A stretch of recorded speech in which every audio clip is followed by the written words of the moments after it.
काल रोजी माझ्यावरती जो गुन्हा दाखल करण्यात आलेला आहे एका कॉन्ट्रॅक्टरच्या माध्यमातून, हा गुन्हा खोटा आहे।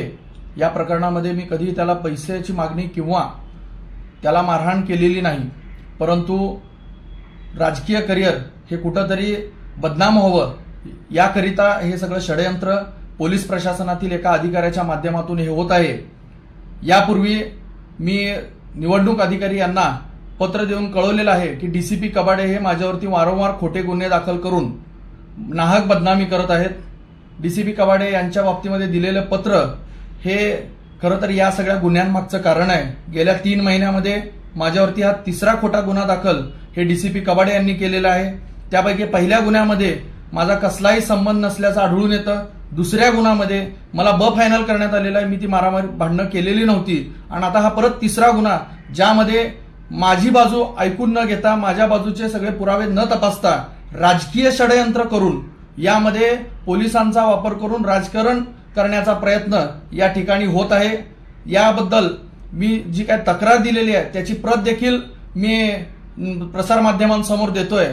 खरं तर या कॉन्ट्रॅक्टरचा आणि माझा कसलाही संबंध या अगोदर आलेला नाहीये, परंतु काल दुपारी 11 वाजता घडलेली घटना ते सांगतात आणि रात्री 11 वाजता गुन्हा दाखल करतात। या व्यतिरिक्त या अगोदरच्या 2 गुन्हे हे रात्री 1 वाजता आणि रात्री 2 वाजता गुन्हे दाखल करतात, जेणेकरून मला माझी बाजू मांडण्यास कुठेही मदत होऊ नये याकरिता हे षडयंत्र आहे। राजकारणामध्ये खरं तर मी शहर मध्य या विधानसभेमधून इच्छुक असल्यामुळं निवडणूक लढवायची ही भीती ही विरोधकांना आहे आणि या बाबतीमध्ये सर्व पुरावे हे देखील मी निवडणूक आयोगाला दिलेले आहेत। डीसीपी विजय कबाडे हे जाणून बुजून तेथील लकडे पीआय आणि एपीआय ढवळे यांना हाताशी धरून हा माझ्यावरती 1 महिन्यातला दुसरा गुन्हा दाखल करण्यात आलेला आहे आणि त्याबद्दल मी नक्की महाराष्ट्र राज्याचे मुख्यमंत्री सन्माननीय एकनाथजी शिंदे साहेब यांच्याकडे तक्रार केलेली आहे।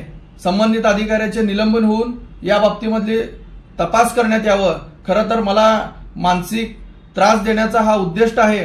राजकारणामध्ये कुठेतरी एक सामान्य मुलगा हे आमदार होतो की काय, निवडणूक लढवतो की काय, या भीतीपोटी प्रशासनाला हाताशी धरून माजी गृहमंत्री सुशीलकुमार शिंदे व त्यांची कन्या खासदार प्रणिती शिंदे हे जाणून बुजून कबाडे यांच्या माध्यमातून हे षडयंत्र करत आहेत। माझ्या सोलापुरातील जनतेला माझी विनंती आहे की माझ्यावरती ज्या पद्धतीने अन्याय होतोय त्या पद्धतीनं जे काय माझ्यावरती हे खोटे आरोप केले जात आहेत, खोटे गुन्हे दाखल करण्यात येतात, याबद्दल नक्कीच मी न्याय मागणार आहे। माझा न्याय व्यवस्थेवरती पूर्णतः विश्वास आहे, त्यामुळं मला न्याय मिळेल। माझे मुख्यमंत्री सन्माननीय एकनाथजी शिंदे साहेब यांच्या कानावरती ही सगळी गोष्ट आणि त्या बाबतीमध्ये झालेले कागदपत्र हे देखील मी पोचवलेले आहेत।